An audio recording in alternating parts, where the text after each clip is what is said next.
tal? Bienvenidos, bienvenidas, muy buenas noches. Aquí estamos en una nueva edición de Chat Político y nos vamos a ocupar en este programa de hablar del caso Próbolo, uno de los casos de abusos más resonantes, no solamente para Argentina, sino también para el mundo, y ni hablar de lo que ha significado para la provincia de Mendoza.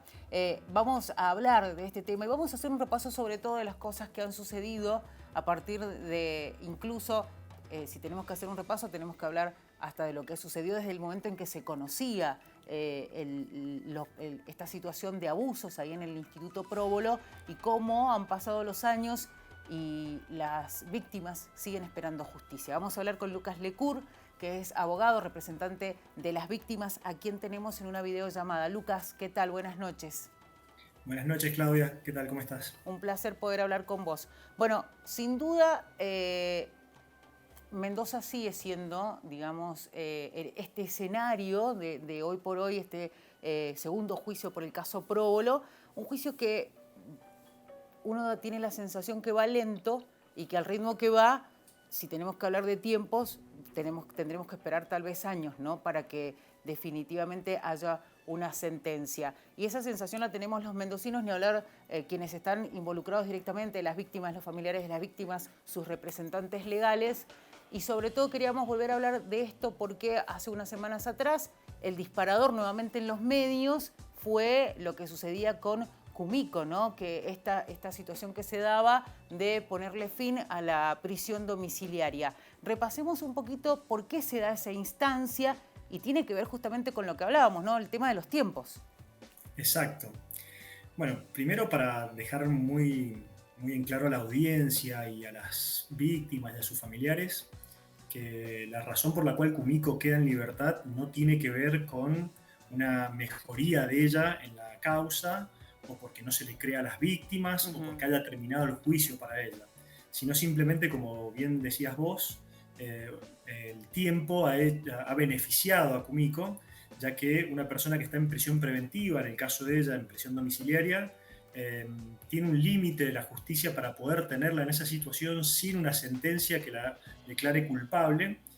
Y si en ese tiempo la justicia no la declara culpable, tiene la obligación de darle la libertad porque todos y todas tenemos el derecho a la libertad. Y ese derecho a la libertad no puede estar privado sin una condena, al menos durante un tiempo.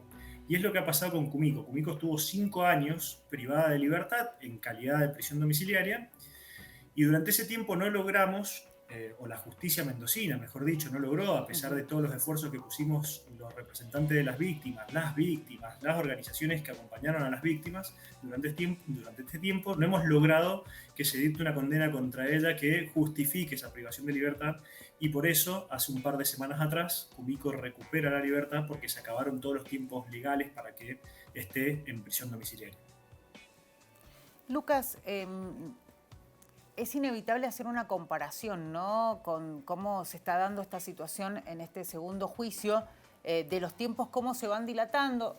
Veíamos, por ejemplo, que desde que comenzó este segundo juicio, cuántos han pasado por esto de esta situación, esta instancia de declarar ante el tribunal, y que con toda la gente que todavía está pendiente de que lo haga, esto obviamente se va a seguir dilatando en el tiempo. Un tiempo que...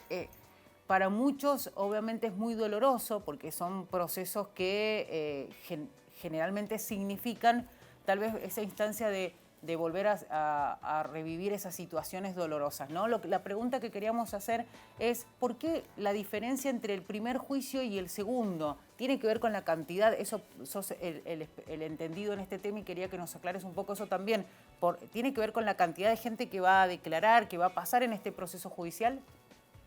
Hay para nosotros, dos razones por las cuales este segundo juicio viene más lento. Uno es objetivo y es cierto de que en este segundo juicio se han acumulado 3 causas distintas, y hay 9 imputados, a diferencia del primer juicio donde habían solo 3 imputados. En este caso son 9 mujeres con diversos hechos por los cuales se las ha llevado a juicio.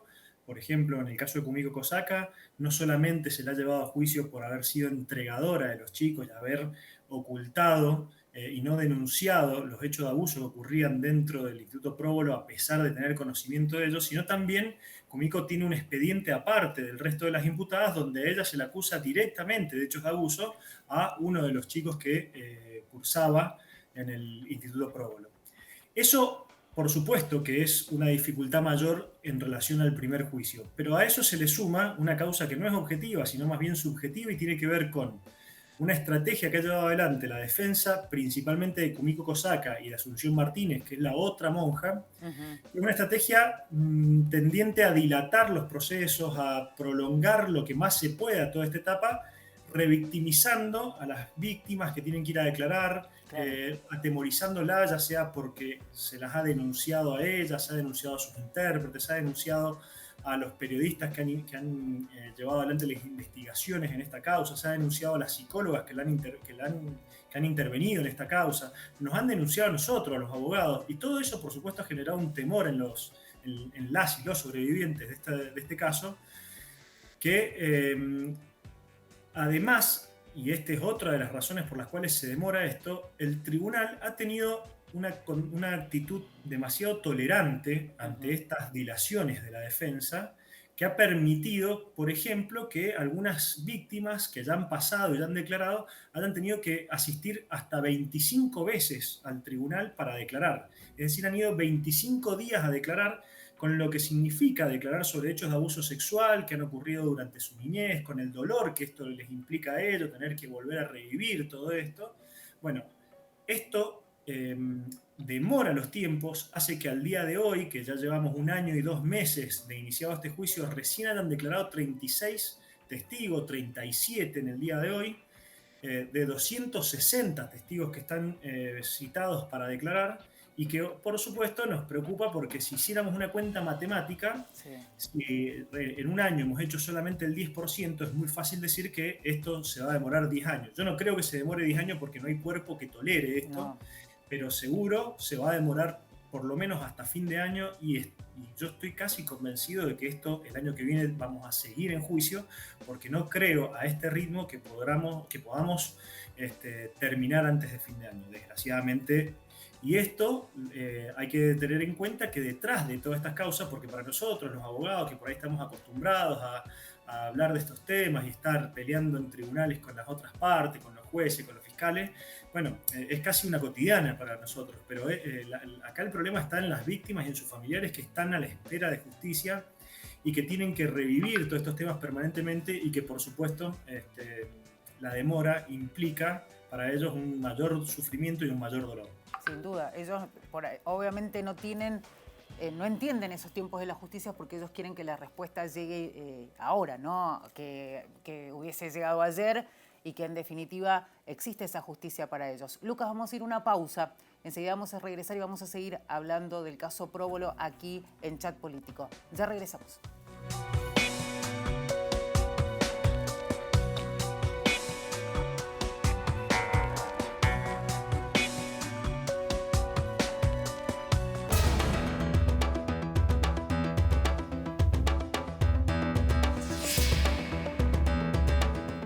Estamos en Chat Político en el 30 de la TDA, 22 de Supercanal HD. Ustedes saben que si quieren volver a ver el programa, lo pueden hacer a través de nuestra plataforma www.unidiversidad.com.ar o a través de YouTube. Estamos hablando del caso Próbolo, lo hacemos con Lucas Lecur, abogado de Sumex y representante de las víctimas.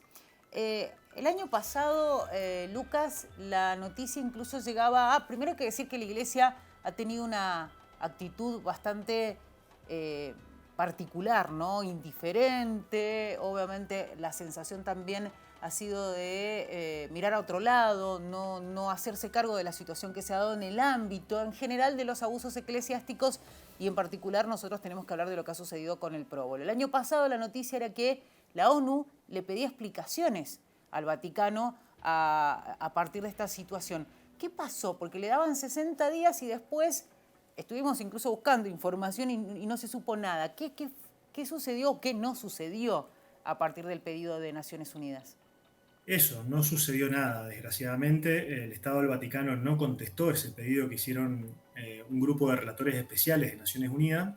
Ese pedido nace a partir de un viaje que hacemos junto a 3 víctimas del próbolo y junto a una organización mundial de víctimas de abuso sexual eclesiástico que se llama ECA.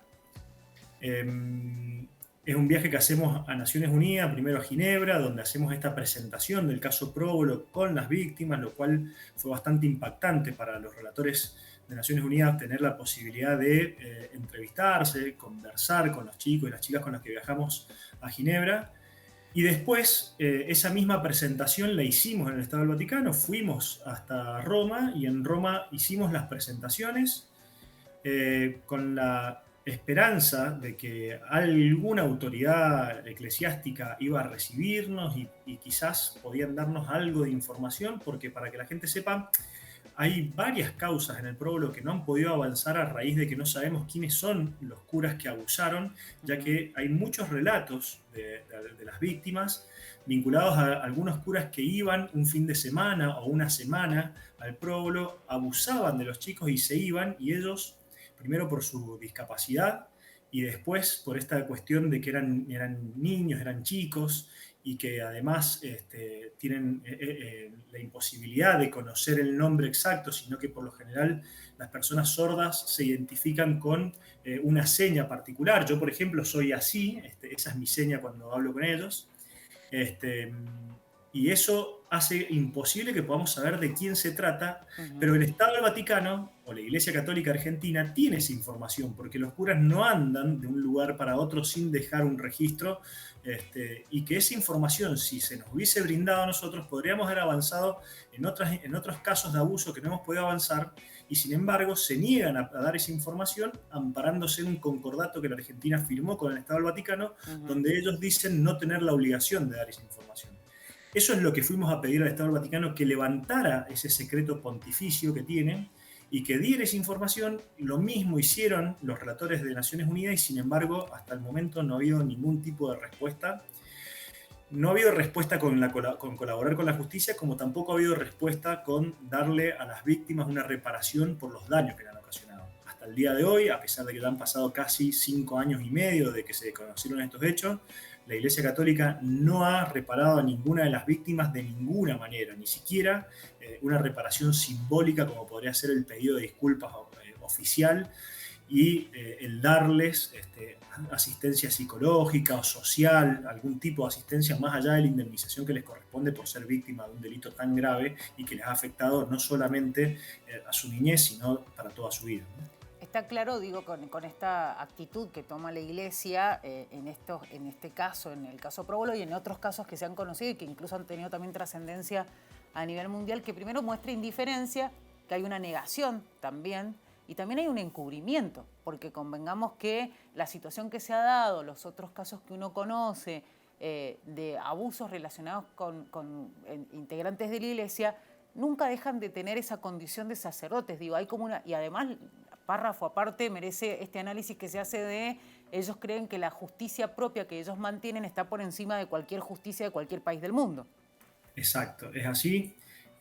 La primera conducta de la Iglesia, y lo fue en el próbolo y lo ha sido en todo el mundo, la experiencia que tuvimos a partir de ese viaje y de poder intercambiar con otras víctimas de abuso sexual eclesiástico en otras partes del mundo, la metodología siempre es la misma, es primero encubrimos, después vemos si podemos callar a las víctimas con algún tipo de indemnización, firmando un contrato de confidencialidad y obligándolas a no poder decir nada, ni siquiera cuánto han recibido, a desistir de las acciones penales.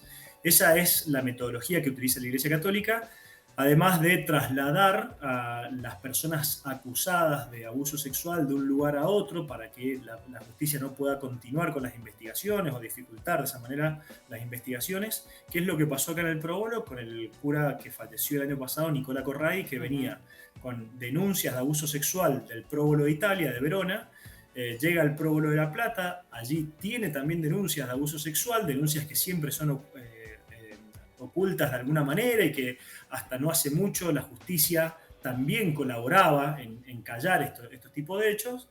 Y bueno, finalmente salen a la luz todas estas denuncias cuando las denuncias del próbolo toman la dimensión que toman en la provincia de Mendoza.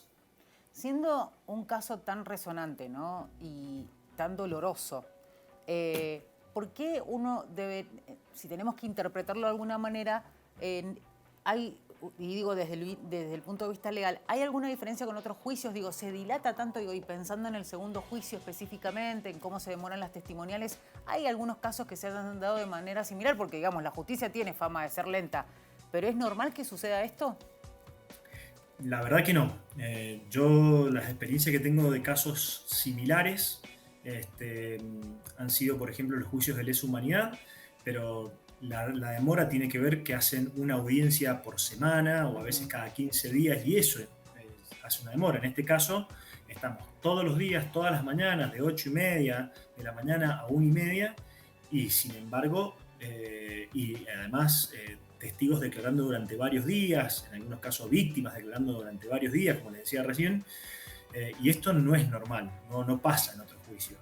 Si bien tiene una particularidad este juicio que es las características de las víctimas, la discapacidad que ellos tienen que obliga a tener intérpretes, a tener psicólogos que acompañen, a que hayan intérpretes de cada una de las partes, y eso hace un poco más dificultoso, tampoco es una justificación para que al tiempo que llevamos de este segundo juicio haya declarado tan poca gente y se le permita a la defensa tener tantos días a una víctima declarando. Hasta hace poco hemos estado peleando con el tribunal diciendo de que la información que puede dar una víctima después de tantos días de declarar ya no es una información de calidad, ya claro. La víctima generalmente después de declarar 3, 4 días, ya lo único que quiere es irse de ese lugar y entonces las respuestas que dan ya casi son sin pensar, tratando de cerrar esta historia lo más rápido posible, de sacarse este tema de encima, porque obviamente le genera mucho daño y entonces la información que está recibiendo el tribunal y que estamos recibiendo todas las partes ya no es una información para nada fiable, de calidad, que podamos decir esto realmente pasó así, porque no hay tolerancia o no hay persona que pueda tolerar esa presión psicológica que genera el declarar sobre hechos tan graves como esto durante tantos días. Lucas, vamos a ir a una nueva pausa y enseguida nos vamos a meter un poco con lo que hacías mención recién, la contención que necesitan y deberían recibir las víctimas y más allá de esta decisión de la Iglesia de ser indiferentes, si la tienen, que eso me parece que es importante, y vamos a seguir hablando de esto en el próximo bloque, ya el último de Chat Político. Así es que ya regresamos.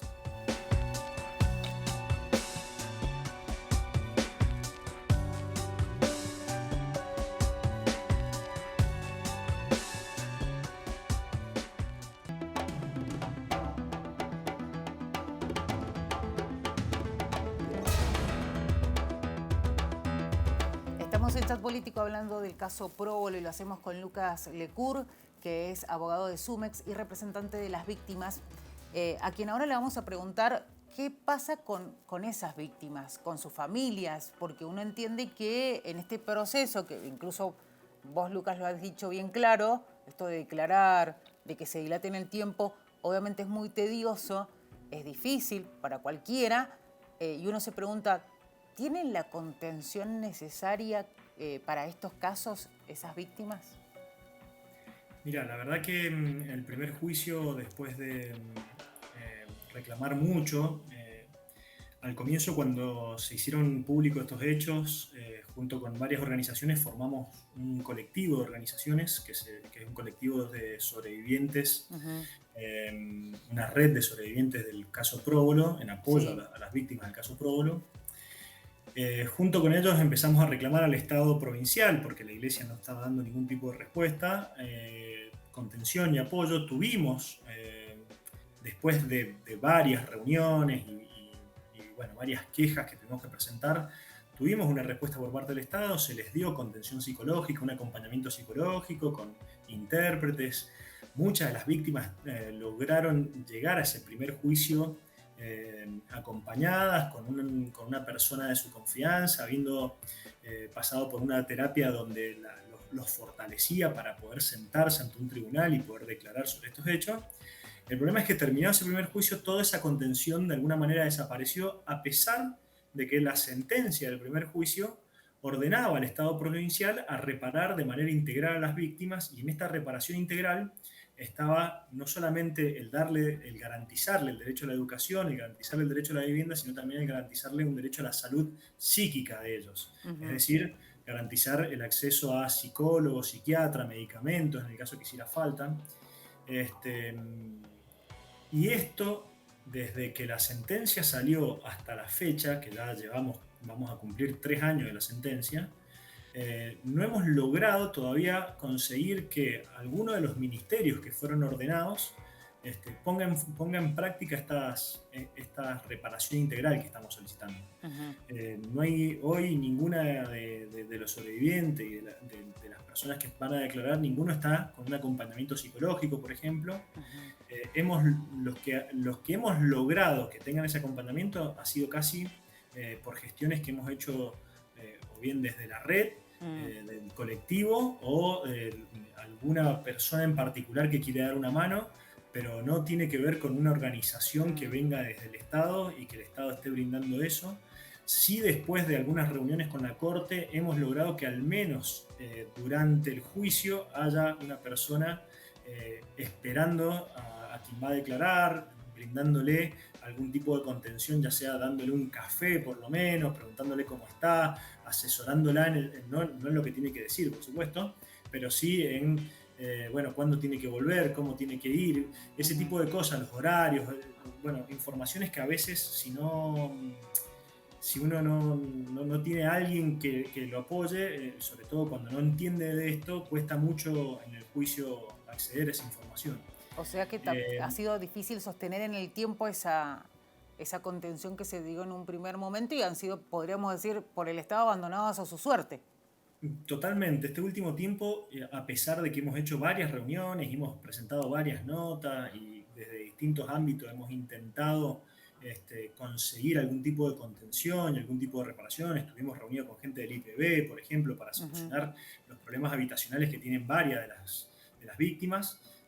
Hasta el momento no hemos tenido respuesta con esto, desgraciadamente. Y a nivel educativo, qué ha pasado en este tiempo? Digo, porque también convengamos que el lugar era concebido como un lugar donde quienes asistían recibían esa educación que era necesaria. Pues eso por un lado. Y bueno, vos hacías referencia al tema también de que era un lugar donde muchos se quedaban, ¿no? Estaban ahí, permanecían ahí, lo cual también era un lugar donde vivían. Sí, algunos, no No todos, todos, sí, sí, sí. pudieron recuperar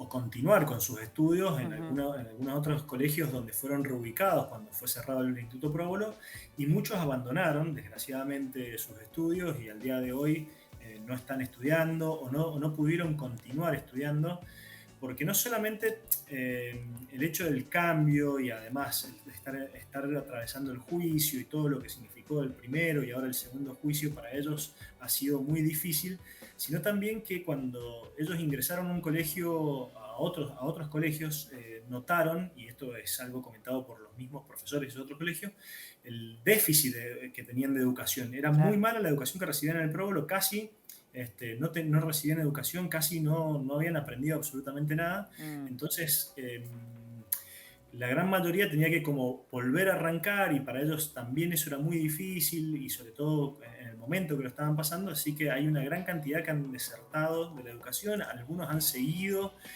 algún tipo de oficio, pero bueno, hoy la mayoría está en una situación bastante compleja en lo personal y sin ese acompañamiento psicológico que es muy importante, lo cual a nosotros nos preocupa mucho porque cada tanto recibimos algún mensaje de que alguno está muy mal, de que alguno eh, necesita rápido algo porque no se siente bien, y esto a nosotros nos preocupa, sobre todo que vayan a tomar alguna decisión que sea difícil después dar una explicación de esto, ¿no? En noviembre del 2021, estoy leyendo información, un fallo dictado por la jueza María Lilén Sánchez del Tribunal de Gestión Asociado número 4 exhortaba a la obra San José a pagar 14,4 millones de pesos en ese momento ante la demanda de reparación por daños. ¿Qué pasó con eso? Mirá, la verdad que nosotros nos pusimos muy contentos de que ya empezaban a avanzar las causas civiles, estas Ujú. por reparación, que eso ya son causas individuales de cada una de las víctimas han Sí. llevado adelante. Esta fue la primera condena contra la obra San José, que era la obra que tenía a cargo el próbolo. El problema es que la conducta o la actitud que ha tomado la Iglesia Católica es la de que van a apelar todas las decisiones que hayan y van a estirar lo que más se pueda y evitar pagar o tratar de pagar lo más tarde posible lo que va en algún momento a llegar, que esas condenas tienen que llegar. Entonces eso está apelado y después nos han dicho que van a ir a la Corte, y después van a ir a la Corte de la Nación y van a tratar de estirar lo que más puedan, cosa de no pagar o pagar lo mínimo y ganar con la inflación y ganar con todo eso. Una actitud muy desagradable por parte de la Iglesia, la de negar un derecho como es el derecho a la reparación que necesariamente tienen las víctimas, y demuestra cuál es la verdadera conducta, la verdadera actitud. En esos expedientes se ve cuál es la verdadera posición que tiene la Iglesia Católica respecto a estos hechos. Y ni hablar lo que significa, ¿no? Porque esto es, si bien estamos hablando de una reparación económica, también es un proceso que las víctimas van a tener que atravesar, y ni hablar si se sigue dilatando en el tiempo, ¿no? Como esta estrategia que incluso está utilizando la defensa de los que hoy están atravesando este segundo juicio, ¿no? Es la misma estrategia, tanto en la parte civil como en la parte penal, es la misma. Es la de dilatar los plazos, la de entorpecer, la de que no llegue nunca esa justicia que están pidiendo. Y en el caso de la parte civil, sería muy importante para las víctimas tener esa reparación económica que les permitiría, de alguna manera, empezar un nuevo futuro para ellas, con la posibilidad de ponerse algún emprendimiento, algo que, bueno, obviamente mejoraría su calidad de vida, que hoy es bastante mala. Bueno, Lucas, muchísimas gracias por este tiempo, por este rato con nosotros. Queríamos hablar, repasar el caso, sobre todo porque a los mendocinos quieren seguir teniendo datos sobre lo que va sucediendo a medida que avanza lentamente, lo vamos a decir así nuevamente, este segundo juicio por el caso Próbolo. Ojalá la justicia llegue pronto, porque lo necesitan las víctimas y porque lo necesita la sociedad, ¿no? Para que empecemos a tener fe finalmente en la justicia, que es lo que realmente vale. Así es que muchísimas gracias. No, gracias a vos, Claudia, y estoy para cuando necesiten. Será hasta cualquier momento. Así pasaba Lucas Lecur, abogado de Sumex y también representante de las víctimas del Próbolo. Así también pasaba una nueva edición de Chat Político. Será hasta la próxima, aquí en Señaló.